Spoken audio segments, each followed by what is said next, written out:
Welcome back, everyone. I'm Sarah Peck, and this is the Startup Pregnant Podcast.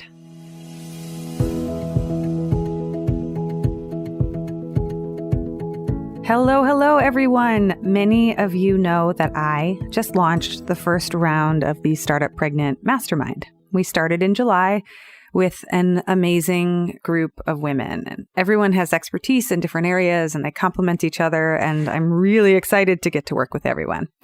So I thought I would take a little bit of time today and talk about the launch process, what it was like in May and June to put this all together, what worked, what didn't work, what broke, and what I learned. Welcome to the Startup Pregnant Podcast, where we talk to creative leaders about what it means to be an entrepreneur and a parent. I'm your host, Sarah K. Peck. You know when you get an email and someone is like, yeah, let's meet. Does Thursday work? And you write back, actually, Friday's better. And then you end up in this kind of email back and forth that is never ending. And just when you find the right time, you realize that you accidentally overbooked that time because of some other email thread back and forth that took forever. Yeah, we have to stop that. Our friends at Acuity Scheduling are super helpful with this, and they are the sponsors of today's episode. So head to acuityscheduling.com/startuppregnant and you will get a free 45-day trial to check them out. As always, hit subscribe wherever you listen to podcasts, and if you have a minute to leave us a review, we would love that. If you need any of the show notes from the show, head to startuppregnant.com.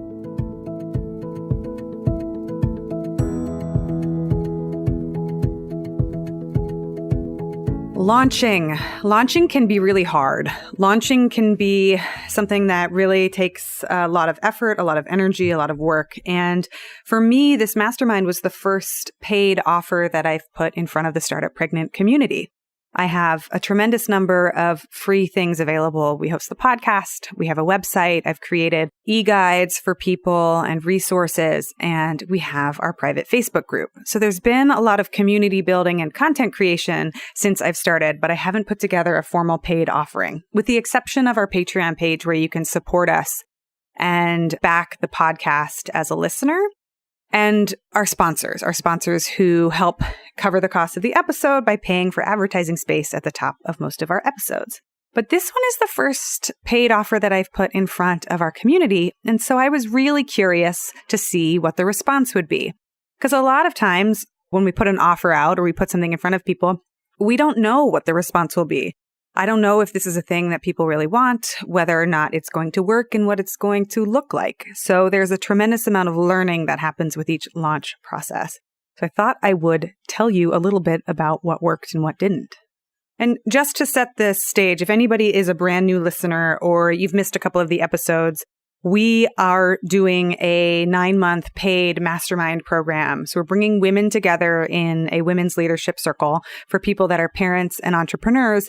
And we meet twice a month and we gather to dig into questions about what it means to figure out parenting and what it means to figure out businessing and how to do both at the same time, or at least sequence them so that they're not as crazy and stressful as maybe they can be. So we started in June, very end of June, and we're running July 2018 through March of 2019.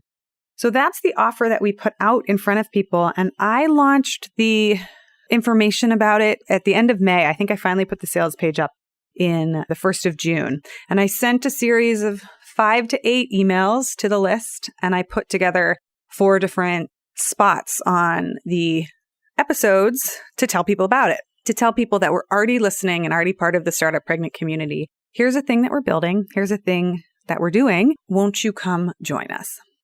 One of the things that's humbling and also a little nerve-wracking, but also just really enjoyable, is that you are watching this business be built in real time.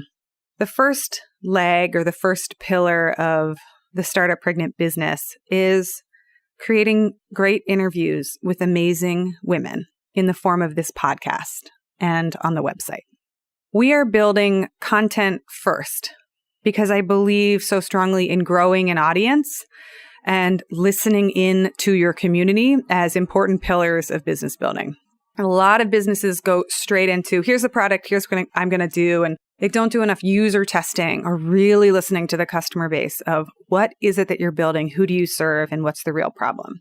And so when I got the idea for Startup Pregnant and then decided to start the podcast and then realized that I had a business on my hands, I thought about how long am I going to do this and what is it going to look like and what am I going to learn?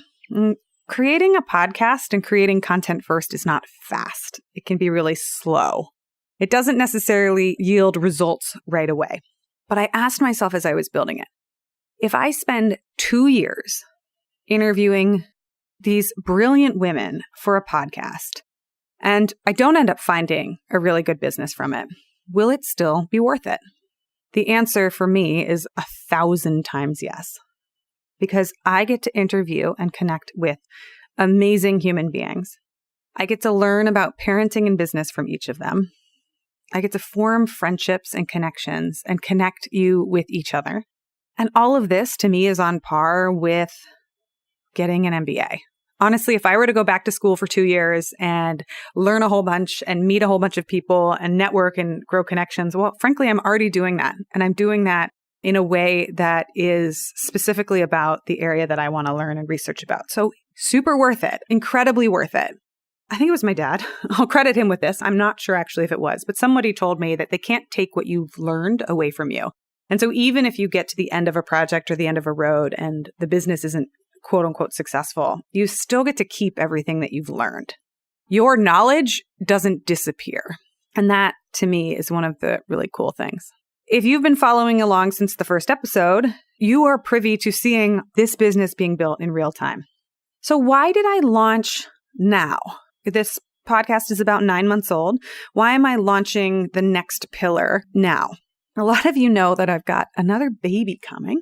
Baby number 2 is coming this fall, sometime in October. So I had to think long and hard about whether or not to launch something while I'm in the middle of pregnancy and my family is undergoing such dynamism and change. And, on paper, it kind of sounds like a crazy idea. I can definitely tell you that there's a whole part of me that said, just wait until after baby number 2 comes and you're settled and then launch the thing. But inside of this question, I ended up gaining a lot of clarity and insight around how to set better boundaries for my business. And it's like it asked me to wrestle with the question of how do you create a business that serves you and a life that serves you? How do you do both? And that's one of the core questions of Startup Pregnant is how can we do family? How can we do parenthood? How can we do business a little bit differently so that they're not so at odds with each other, that it's not work over here and family over here, but what does it look like to create a new future of work or a new style of parenting and family so that we can pursue these questions? How can I make something that works and serves me, both my family and my business? Also, how could I build this in a way that serves the person I'm trying to serve? Like, is there a path within this? I had to ask myself, is there a path here where I could actually build something that's even better than what I would normally build? In doing this in the middle of having my second child, I had to ask myself, how do I slow down? How do I do less and achieve more? It's like the Pareto principle at work, the 80-20 principle, which is where can I selectively apply my energy and get the results I'm looking for, make the impact that I want to make, and not layer in a whole bunch of things that are maybe actually unnecessary. One of the interesting things that happened with this question was I've run masterminds for a number of years, and almost every program I've ever launched, how shall we say this? I have thrown the kitchen sink in. I tend to over-deliver. And the experience is not that more is better, but the experience of people I work with, this is back in the early days, has been a little bit of overwhelm. Like, this is too much. And so this feels like a really sharpening and clarifying way for me to ratchet it back in a way that delivers an even better experience, rather than saying, this is from insecurity, right? Oh, I've got to do more. I've got to do more. I've got to send them more audio files and more of this and more of that. And that makes it better. And for me to slow down and say, what's the minimum I could deliver so that I don't drive myself crazy and so that I also deliver something awesome for people who are equally busy and stressed? And that's been a really fun question to dig into. And lastly, I had to ask for more help. I tend to be a do-it-yourselfer. I'm going to do it all myself. And when I set out to launch something in the middle of adding the second child to our family, it took me a while to kind of sit with this question of, okay, so how do I do this? And how do I still take maternity leave, but show up for people? And what would that look like? And I realized, oh, what if it's not me? What if I had some guest teachers come in? What if during the 3 months of my maternity leave, I actually asked these amazing, brilliant women that I know to teach specifically on things like imposter syndrome and decluttering and doing less and sales and marketing, things that all of these business women and business owners want to know more about. And in fact, these people who are smarter than me, bring them in. And I was like, oh, that is an interesting path here. So in this mastermind program for the 3 months of my immediate postpartum period, I have 3 guest teachers coming in to help. I will be showing up, and there will be times when I've got this newborn and I'm probably breastfeeding on the live call if it works, and somebody else is leading that session. And the delivery of value is still there. I'm sharing all of this because this is some of the behind the scenes of why I decided to launch now, and then the interesting questions that it raised about how to design the program, and then the results that came up of, oh, well, actually, there's a different way to do this, and maybe it would be better here. And if these are the constraints, then why don't I do it like this? And that's been a really enjoyable and interesting puzzle to work with. How do I design something that fits the life that I have right now? Another huge reason that I am launching right now in the middle of this second pregnancy is because I want to launch this mastermind program several times. So we're going to have another cycle come out in April 2019. At least that's the tentative date right now. We're about a year out from that. And I realized when I had an imaginary conversation with my future self down the line, and I said, hey, you're 6 months into having your second child. Do you want to build an entirely new program and launch it? Or what can we do to make this, future life of yours a little bit easier? And I realized that building it now and getting a lot of the pieces into place while I am a little more energetic and have some vibrancy and I only have one child and I'm not breastfeeding, I said, oh, I actually have more time now. This is a gift to my future self. Because then when I launch again in the future, I'm not building and launching, but I'm just launching the second cycle. And that felt like a really generous way to take care of my future business self. So to me, one of the biggest wins from doing this was not the number of people that signed up, but it was the fact that I was building it in the first place and giving it a test run in the beta program so that it was smoother running down the line. So it felt like a real gift to my future self. And like everything in both parenting and in business, it's a test. It's all an experiment. The question that keeps me sane is not whether or not things are perfect, but did it work? And if it didn't work, why not? And can we change anything about it? So for me, this is also a big question. Does it work? Does it work to launch and run a program over the course of taking leave with a baby? What breaks? What doesn't work? How does it feel to be postpartum? What can I learn? And that's part of the deeper question I'm asking with Startup Pregnant. Where does work break down? What can we do to make it better? How can we more deeply serve both our family and our business needs? And if I'm not building a business that allows me to spend time with my family and do the work that I'm called to do, is it really actually what I want to be doing? That is the behind the scenes of you're watching my business be built in real time and the reason that I'm launching right now. And so now I want to dig into a few of the lessons I've learned about this particular launch and about launching in general, just to give you some insight into what I've learned about this process and what I would change or do differently next time.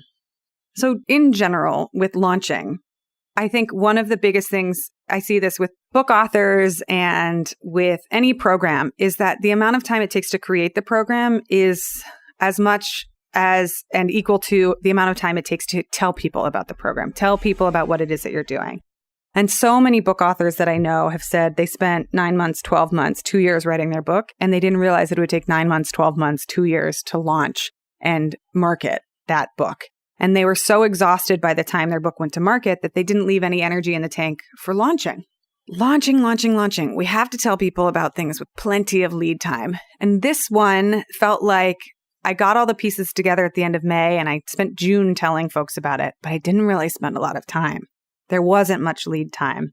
And that was in some ways by design because I always feel like I'm running behind with launches. I always feel like, oh, I should have started this way earlier.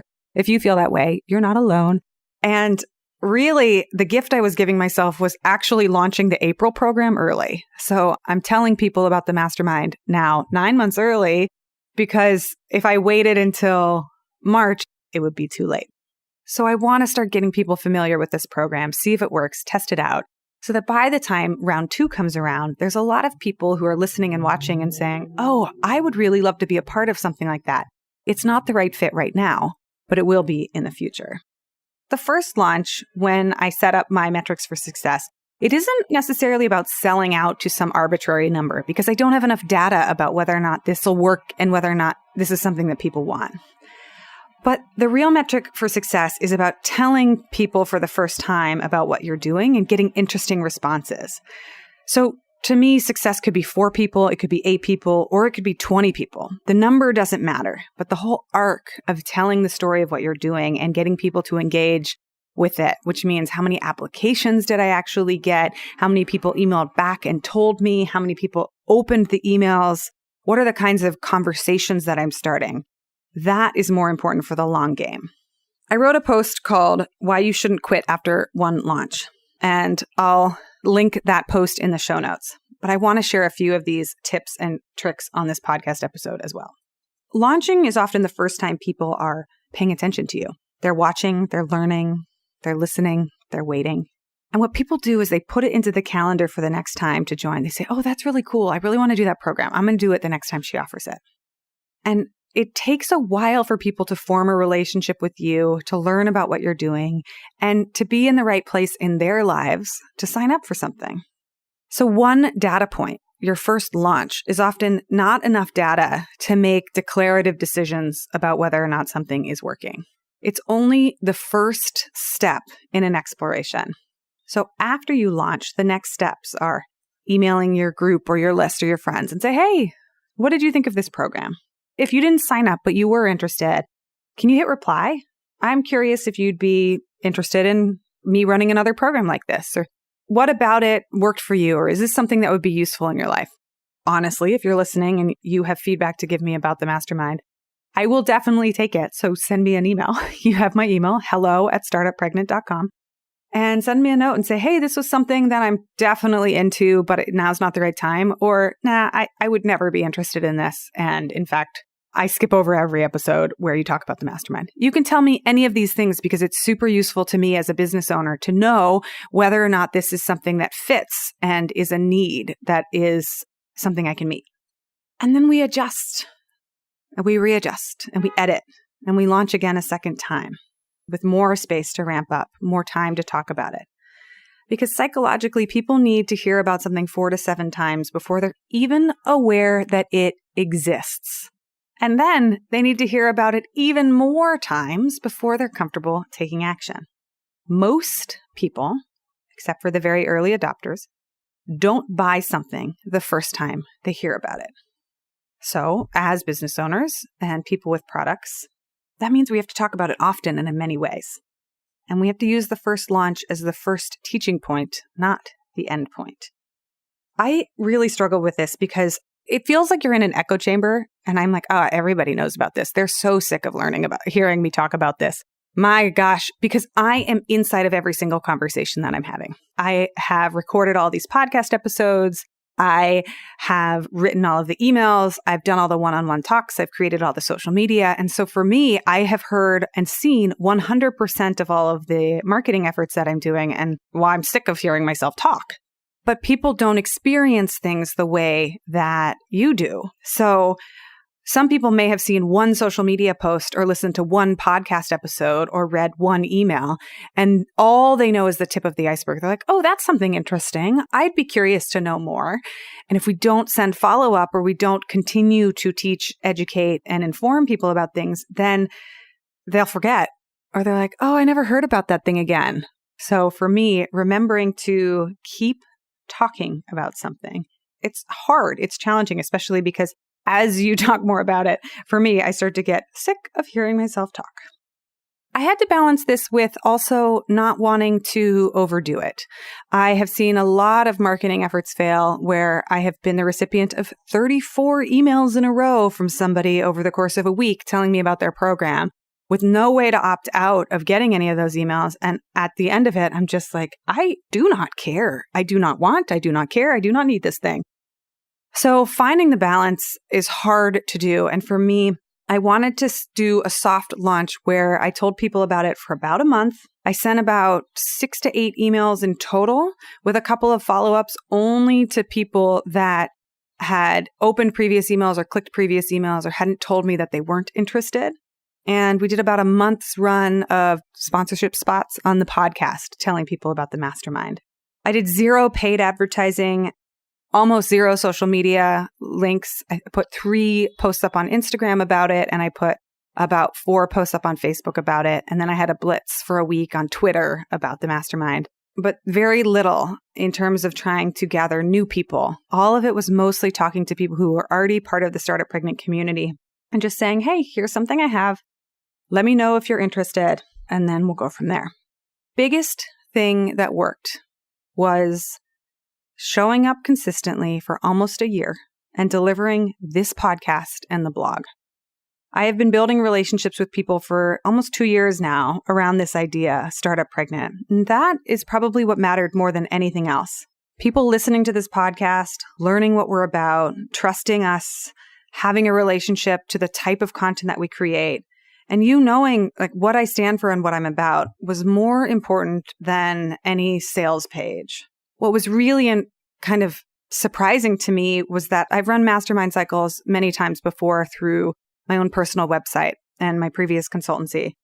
And I've launched 3 different cycles and I get about 200 leads, about 100 applications.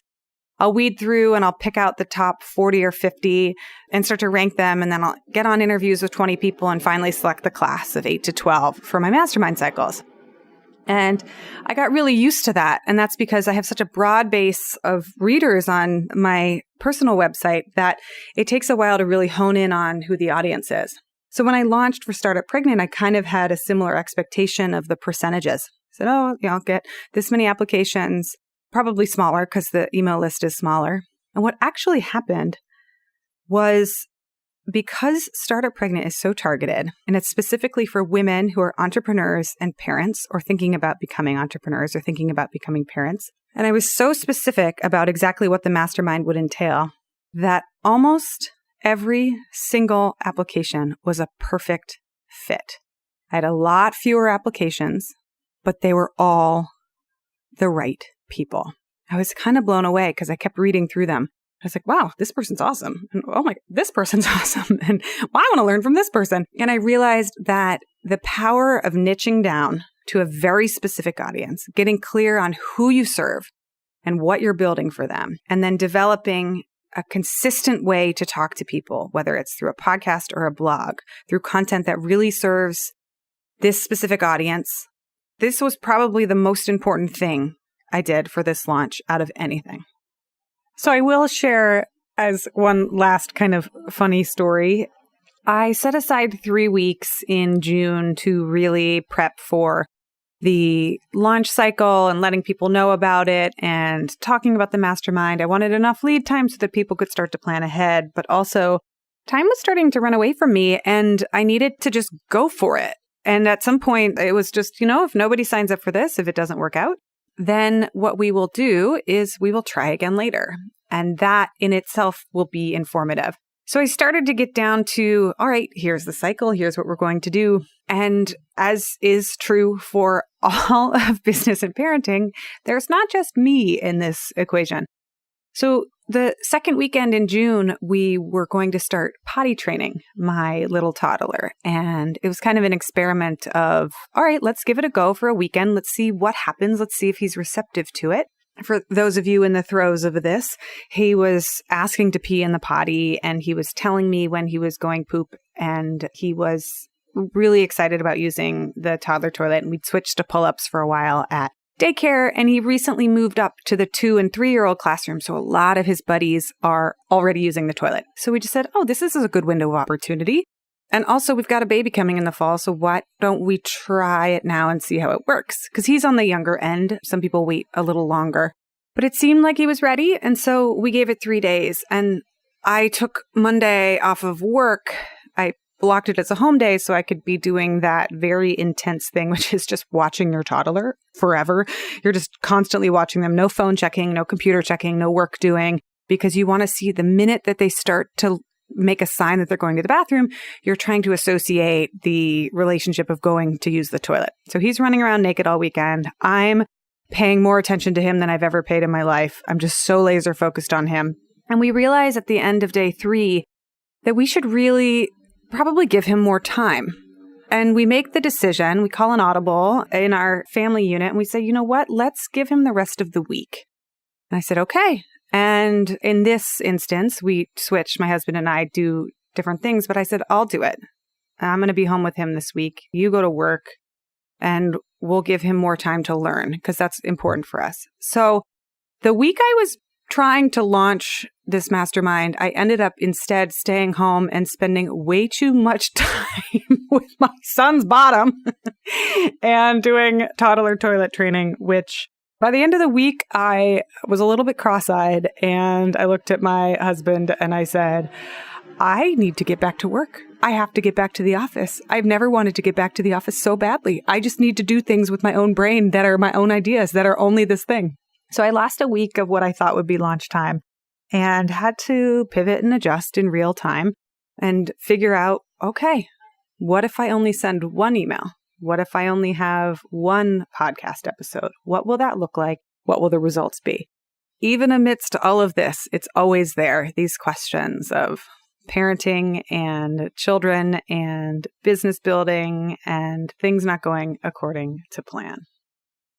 That's about it. That's the behind the scenes of launching this first round of the program, which I hope you enjoyed the story of how I've been building this business and watching it grow behind the scenes and right alongside with me, and some of the strategy that went into why I decided to go ahead and launch around baby number 2 and what my metrics were for success. And my lessons learned from this launch cycle. The long lead time of creating content and building an audience is always, always helpful. The more you can niche down to a specific audience, the better. Consistency, showing up regularly, these are really important things. They're a little bit boring, but they work so well. We are creatures of habit. And if you have gotten used to this podcast episode coming out every Monday, that's wonderful. That is the kind of relationship that we like to form in our business and in on the products that we use. And I hope that you look forward to it. I look forward to creating it, and it keeps me accountable. Less pressure on the first launch can be a really helpful thing. Ask people to join, tell them what you're building, tell them why you're building it, and then just see what happens. Because the first number or the first metric for success is really arbitrary. The first question is actually, will it work? And what happened? And then do it again. Even if you get crickets from the first launch, do it again and see what happens, because maybe people just needed to hear about it more. So I am currently prepping interviews for the rest of the fall and the upcoming spring. I'm trying to get about 6 months of interviews in advance done for my maternity leave, because I am going to be slowing way down and putting a lot of this business on autopilot. The reason I'm doing extra work in advance is because it's so important for me to, in what I want to create, to stay consistent in the podcast production and to continue to develop these conversations and relationships. I get emails every week from people telling me that they wait for the next episode to come out. And one person even emailed me and she said, I know that you want to take a maternity leave and I feel kind of bad asking you this, but are you going to still have podcast episodes while you're gone? And I loved that because it means that you really value the podcast. And so I take that as the hugest compliment. And yes, I am almost done pre-recording about 24 interviews for the 6 months while I'll be taking various amounts of leave. And I will also have pre-recorded all of my mastermind classes, and I'll set up all of the email cycles so that I can go mostly on leave and then be just present for the things that need my presence in the mastermind cycle while I am welcoming baby number 2 into our family. In another episode, I can see this already now. In another episode, I can talk all about how I'm prepping for maternity leave and what systems I've used to set everything up and what I'm getting ahead on and what I'm dropping by the wayside. But for now, I'll wrap up this episode because that's the story I wanted to tell today, was what the launch was like. And if you are interested or curious in masterminding with us at Startup Pregnant, we will be doing the next round of women's circles together, likely beginning in April 2019. At least that's what I've got on the calendar. And that's currently the plan, is to put the second kid in daycare around February or March 2019. But as always, when I meet this kid, I'll find out. I need to meet this person first and see who he is, see what kind of needs he has, how he sleeps, and kind of get the lay of the land of what it's like to be the mom of 2 kids and what I'm like processing and moving through it all. Because if I have to move slower, then I have to move slower, and I'll figure that out. And if I'm itching to get back to work faster, then I'm going to do that. You'll see me furiously writing, which is something I did on my last maternity leave. And since my kid is coming around the middle of October and winters in New York City can be pretty brutal, I'm trying to plan ahead for a slower return to work. Winter, February in New York City with a newborn sounds like a terrible time to try to get back into full throttle work while managing 2 kids, daycare, winter, darkness, postpartum recovery, and launching things. So I'm trying to slow my roll in advance, which is always a learning curve for me. For those of you that are type A and very ambitious, I identify with that. So slowing down is one of my biggest practices of trying to figure out how to actually put that into my business and my life. So I'm waiting until April and springtime, and I will, as best I can, keep you posted on how it all goes. Thank you as always for being a listener, for writing in. And thank you, a big shout out to every single person who applied to the beta round of the Startup Pregnant Mastermind. I cannot wait to tell you how it goes, and I will see you on the next episodes. This podcast is made possible by sponsors like you. Consider supporting this podcast with a monthly donation on our Patreon page. Head to patreon.com/startuppregnant. We've got folks who we call our coffee friends who donate the equivalent of a cup of coffee each month to make this show possible. And we're backed by companies we believe in that can help make the lives of busy entrepreneurs and parents a little bit easier. If you want to become one of our company sponsors, head to startuppregnant.com/podcast and get in touch.